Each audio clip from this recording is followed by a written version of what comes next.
Welcome to the debate. Our focus today, well, it lands directly on what might be the most unsettling question of our time, really, with the rise of advanced artificial intelligence, the future of high-level human creativity itself.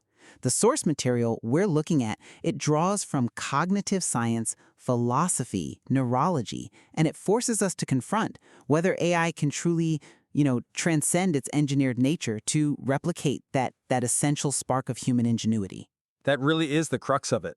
We're challenging the fundamental line between computational function and biological essence. The central question we're facing today is this: does the inherently biological and often non-conscious nature of human cognition establish an absolute, enduring boundary for AI?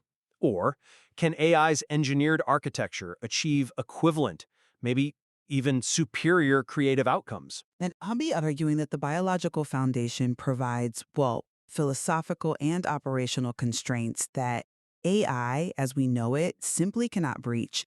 Genuine creativity, the kind that's about thinking outside the box, it's tethered to unique properties like consciousness and causality, which I believe remain exclusive to biological systems. And I'm going to put forward the perspective that creativity isn't some mystical biological thing, but rather it's an emergent and, more importantly, a measurable cognitive function. It's really a specialized form of memory search. And if we can measure the mechanics behind it, then the substrate, whether it's carbon or silicon, becomes irrelevant to the outcome. I see why you think that, but let me give you a different perspective, one that's really grounded in the limitations of the architecture itself. My core claim is that large language models, LLMs, fundamentally lack the true understanding and the intentionality you need for high-level creativity. They're deterministic systems, remarkably skilled at predicting the next token, but this is just sophisticated pattern matching, not comprehension. But the output, though, whether it's a piece of code or a poem, it often meets the functional criteria of creativity. It's novel, it's appropriate. But functionality isn't essence. And that distinction matters when we're talking about genuine breakthroughs. Their limitation, it stems from a critical lack of causality. An LLM works by representing statistics from its training data, but it doesn't represent the actual structure of cause and effect in the world. I mean, think about the difference between a high-end weather forecast and actually knowing the physics of fluid dynamics. One can predict the rain. The other understands why it rains. High-level creativity requires that future judgment, that ability to predict the downstream consequences of an idea. If a system only knows correlation, it just can't make that causal leap. I understand the argument that current LLMs lack robust world models, but aren't you conflating a current technological limitation with a permanent philosophical impossibility? I don't think the boundary is only technological. And what's more, human decision-making, yes, it's characterized by non-conscious processes, but the conscious mind provides this inhibitory layer, a potential veto, this mechanism of choice, this ability to choose not to follow the most statistically likely path that's conceptually very difficult to justify in purely mechanical AI terms. And that capacity for modulation, I think, represents a hard boundary. I come at it from a different way. That's a compelling argument, pinning the human edge on this sort of inaccessible veto. But the source material defines creativity as an emergent, measurable cognitive function. It's a strategy, really, an evolutionary tool for managing uncertainty. If we break it down, creativity is driven by this interplay between divergent thinking, the raw generation of ideas, and convergent thinking, which is the evaluation, the judgment part. But that sounds like a definition that almost any search algorithm could fulfill. Where's the human uniqueness in that description? The uniqueness is in the structure of the human semantic network, how our concepts are linked together. The research shows a really strong correlation between creativity and the structure of our internal knowledge. Highly creative individuals tend to have what researchers call flatter, more richly connected knowledge structures. Could you just unpack what flatter knowledge structure means for a second? Sure. Think of it like this. You have a highly organized librarian who stores books strictly by category, deep, narrow, very efficient. That's a hierarchical structure. Now imagine a curious kid who links dinosaurs, gardens, and mythology because they saw the triangular structure of a T-Rex's teeth and that reminded them of a pyramid in an adventure story. That child has a flatter, more web-like structure. And this richness allows for deeper memory search, the formation of remote, unexpected associations, the very essence of creativity.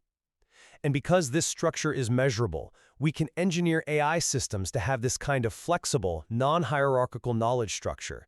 If creativity is just about connecting remote concepts, the path to emulation seems wide open. I'm not convinced by that line of reasoning because functional emulation, even with a cleverly engineered flat network, it falls critically short where genuine understanding of consequence is required.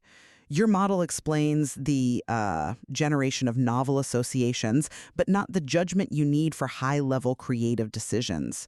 To build on my earlier point, creativity requires future judgment and a deep grasp of causality. And I would argue that causality is simply another layer of modeling. But there's a crucial difference between having a statistical representation of the world and having a causal model. An LLM can tell you that people who buy product A often buy product B, but it can't explain why. It can't predict what happens if the cost of A doubles. A creative breakthrough isn't generating 1,000 random theories. It's identifying the single causal truth. If AI only represents statistics, it can't predict complex events, which is the true test of causal understanding. That gap is critical. That's an interesting point, though I would frame it differently. I agree LLMs alone are insufficient for robust causal reasoning. But you're using the limitations of one architecture to argue against the potential of all of AI. We already have other specialized AI systems that do focus on forecasting and building causal models. Human creativity is at its heart a survival strategy. It uses cognitive tools, and the barrier you're describing, integrating robust causal models into a generative AI, that's a technological challenge, not a permanent biological monopoly. The functional goal of problem solving is still achievable through engineering. And let's challenge this idea of the biological substrate again, especially on choice. If, as neuroscience suggests, our decisions are initiated before we're consciously aware of them, sometimes minutes before, then the free will veto you describe is also likely a deterministic outcome of, incredibly complex biological physics. So if creativity is rooted in these quantifiable knowledge structure shifts, why must the mechanism be biological to be creative? Why can't it just be complex physics on a silicon chip? Because the conscious mind's ability to inhibit or modulate those actions isn't just a deterministic outcome. It's the mechanism of moral and conceptual choice. But even beyond that, my argument really rests on the motivation behind creativity. In humans, creativity is inseparable from lived experience, from the dirt of life. It's driven by existential necessity. What do you mean by the dirt of life? I mean the emotional and survival imperatives. An AI can generate novel patterns, but it lacks the internal biological drive, the need to invest profound emotional or survival weight into its outputs. The human creative spark is so deeply linked to our biological context. We see this in clinical studies, for instance, the intense creative drives in some Parkinson's patients when they get dopaminergic treatment. The dopamine system tied to motivation and reward is actively driving this intense need to compose or write or paint.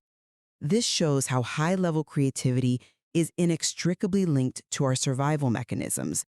AI lacks this fundamental, messy, biological motive force. That's a powerful illustration, tying creativity to biological reward systems. But couldn't an engineered system achieve an analogous motive through, say, utility functions or reward loops? I mean, we program AI to optimize for outcomes, solving a problem, minimizing energy use. Aren't those just functional equivalents to the survival drives you're describing? They're equivalents for efficiency, but not for the kind of outside-the-box thinking that high-level creativity demands. Let's go back to the structure of knowledge. The research shows that as we gain expertise or age, our knowledge structure becomes more organized, less flat. It gets highly efficient. We can retrieve information quickly. But this efficiency reduces flexibility. It's a natural tension. Efficiency fights against the flexibility needed for creativity. A classic paradox. The curse of the expert. Precisely. And AI is fundamentally designed for efficiency. Every refinement is about reducing cognitive effort. Even if we engineer a flexible network, how can an AI be driven to continuously challenge its own efficient organization? True out-of-the-box thinking is, by definition, resistant to algorithmic optimization. It requires the system to willingly embrace inefficiency, which seems completely counter to the principles of engineered intelligence. I think that frames the AI challenge a bit too narrowly, assuming AI is only designed for static efficiency. I mean, the human brain seeks to minimize cognitive effort too. We're naturally efficient, but we're also fundamentally adaptive. The key is structural change. Human cognitive systems can be pushed to change their knowledge structure. Solving difficult insight puzzles, for example, measurably alters how concepts are organized in the brain. But that push comes from external stimuli, and usually from the biological reward of finally solving a frustrating problem. Exactly. And that external stimulus can be engineered. If we can measure and induce these shifts in humans, we can design advanced AI architectures, maybe hybrid systems combining LLMs with causal models to force similar high-level structural reorganization. The goal isn't just generating the next token, it's generating a truly novel conceptual structure. That's what Margaret Bowden calls historical creativity, and the path to achieving that is blocked by current limits in model integration, not by biology. But that still assumes that a purely functional emulation of the mechanics, the structure, and the search can replicate the intentionality and motivational depth of the human experience. If a composer writes a symphony because of grief, because of the dirt of life, and an AI generates a statistically perfect symphony because its utility function maximized novel aesthetic complexity, are those two outputs truly equivalent? I think the qualitative difference in the creative source has to matter. But the function is the judge. The moment the AI-generated work, a scientific breakthrough or a piece of art, has the same causal impact on human understanding as the biologically produced work, the distinction about the source becomes, well, it becomes purely academic. We're focused on the result and the mechanism, not the emotional state of the creator. So in conclusion, I think the question remains one of essence versus capability. While AI will undoubtedly become an unparalleled tool, I believe its current architecture lacking intentionality, deep causality, and that ability to modulate deterministic processes prevents it from achieving high-level creativity in the human sense. The human spark for me is fundamentally tied to the complex, deeply motivational qualities of biological existence. And I'd say, conversely, that the pursuit of AI is profoundly illuminating. It forces us to define the true mechanics of human creativity, showing it to be an elegant, measurable process rooted in how we structure and search knowledge. I believe the functional achievement of high-level creativity is inevitable once AI systems integrate robust causality and world modeling. This technology will be a powerful partner that expands rather than simply replaces human capability. We're left to wonder if engineering can ever produce the kind of emergent, self-challenging system that biological evolution took millennia to stumble upon.